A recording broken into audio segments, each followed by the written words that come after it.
Welcome back. You're watching Inside. The U.S. top military official has landed in South Korea ahead of talks with the country's leader and U.S. military amid rising tensions on the Korean peninsula.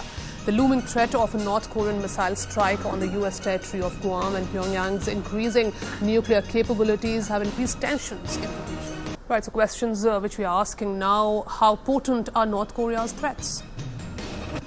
What Pyongyang aims to achieve? What is at stake for U.S. and China? What role can India play? What is the role of the international community?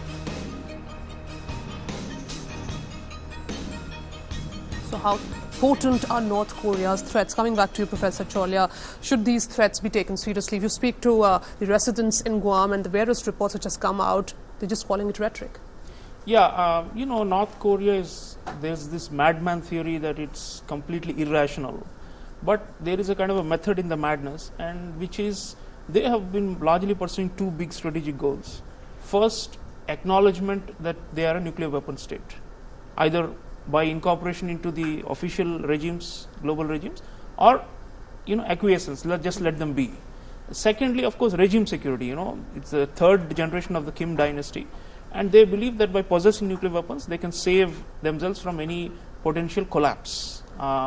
So, if you look at these two, the nuclear weapons and the missile project, all of these, and a third, I would say maybe a supplementary one, is to be able to hold their own in terms of breaking out of sanctions and all these things, which keep them impoverished and weak. Right. So, if you look at all these three, these jingoism and extreme militaristic language that they use is part of the so-called communist. Now, it's not even a communist party; it's just a personalistic dictatorship.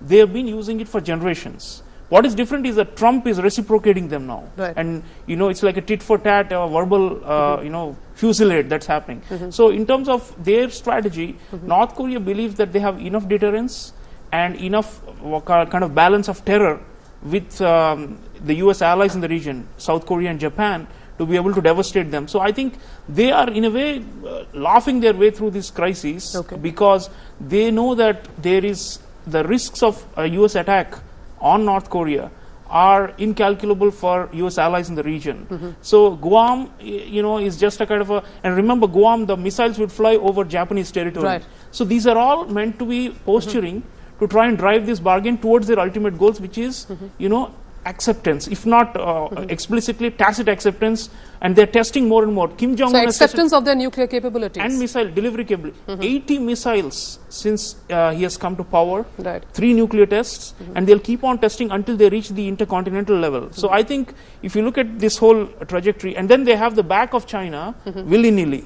So it's a moral hazard problem, where the Chinese would want them to stop being this way, but there is also the Chinese vulnerability to which the North Koreans but hasn't China, this is going to have an impact on their allies also, be it Japan or South Korea. For the US, and South Korea especially, I think China likes this crisis to an extent, even though they have been put in a sticky position by the North Korean belligerents. China likes it ultimately because as long as the North is challenging the current security regime in East Asia, it means the question of freezing US and South Korean and Japanese military exercises will always be on the table. For the North, if these military exercises cease, then they may consider stopping these. They call it freeze for freeze. The Chinese are calling it freeze for freeze. We will persuade the North Koreans to freeze missile tests. You stop your naval exercises with South Korea and Japan. Who is the beneficiary of it? Ultimately, the strategic beneficiary is China. It's China. So, for China, North Korea, people often say North Korea has to sustain itself for China not to have refugees or not to have US military on its border. But there's one more reason. North Korea is a useful way for China to apply pressure on US alliance system in the region and to weaken it. So as far as that goes, and this Kim Jong-un knows is possible. Kim Jong-un knows he can play the Chinese, and that's why he is able to do all this. You have a history behind you, which you yourself has criticized several times from your campaign speeches till the time you took over. But when you say that you are locked and loaded to initiate military action, just mere rhetoric, Professor Chaulia. Yeah, no, plus there is a militaristic streak, even though Trump is isolationist, he is a bundle of contradictions. Right. He has, put in more money for defense budget. He's slashing the State Department, but increasing the military expenditure. And although he doesn't have this grand strategy of, Asia Pacific and containing China and all that, nonetheless, he has this notion about good guys and bad guys. It's a very simplistic way of looking at things. And, he's even threatening military action on Venezuela, which is having a domestic dispute about elections and such things. So it clearly shows that he is quite capable. And when he took that cruise missile strikes on Syria for alleged chemical weapons attack by the Bashar al-Assad regime, again, it showed that streak. And I think he's trying to use it to try and bully North Korea, but I think he's chosen the wrong kind of opponent because they thrive on this kind of adrenaline. And I don't think Trump is making anyone's cause bad. Now the North Korea's newspaper has said that North Korea's army is capable of fighting any war the US wants. The question is, when a top US commander says that India can actually play a role in terms of sensitizing and telling Pyongyang about the harmful impact of its nuclear capabilities, do you see that India can actually play that role? Well, I think the most one can say is that we are not a party to the conflict, unlike China and South Korea and Japan, which all have like very, very intense love and hate relationship with North Korea. So we are somewhat distant. And in the past, historically, we've had good ties with them. But lately, we have not only cut off trade ties, but also have been voting against North Korea in the UN Security Council. So we've also, I think, interdicted some illicit nuclear material that the North has been smuggling through the high seas from time to time. So all these factors clearly show that North Korea has become an international pariah, and barring China, they really have no major support base.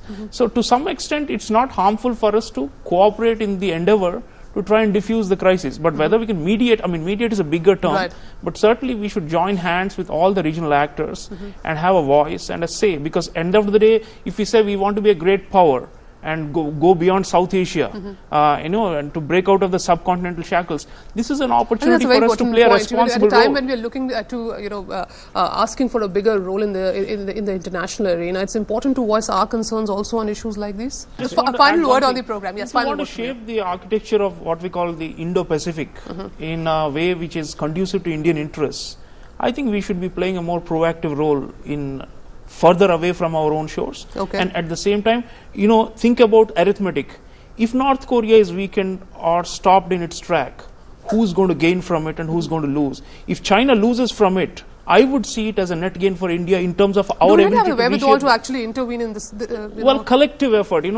Japan is so close to us now. We should be conferring with them on a bilateral basis how we can formulate a strategy, because Japan is an interested party and directly affected by it. But we are not. We only talk to Japan about other things, not so much about North Korea. So I think we need to have a rounder 360 degrees. Final word on the program before I close. We're living in very interesting times. There are crises coming in from every side. It's a very unpredictable situation. And when you look at these bilateral meets, something completely opposite happens in at the multilateral fora. The interactions with India, between India and China or India and US. What sort of scenario are you witnessing from a foreign policy analyst? What's good times ahead or bad times ahead? No, bad times, because one, there is a broader abdication of United States role in global institution building and in global order due to this parochial populism of Trump and his acolytes. So as a result of that, you find a liberal hegemon is withdrawing, and it creates a vacuum and some spaces where you can, upwardly mobile country like India can play a bigger role. But if we are not cognizant of this opportunity and of this window, it will close soon, because the Chinese shadow is looming and getting larger and larger. And by the time the strategic space will be completely covered. So I think we should look at this crisis, as a Chinese say, as an opportunity for India. So wait and watch as far as the Korean situation is concerned. But again, what limitations we have and what opportunities can the crisis situation be converted into an opportunity remains to be seen. Hold on, don't Thank you so much, all of you, for joining us in this program. And that's all we have for you in this edition of Insight. Thanks very much for watching.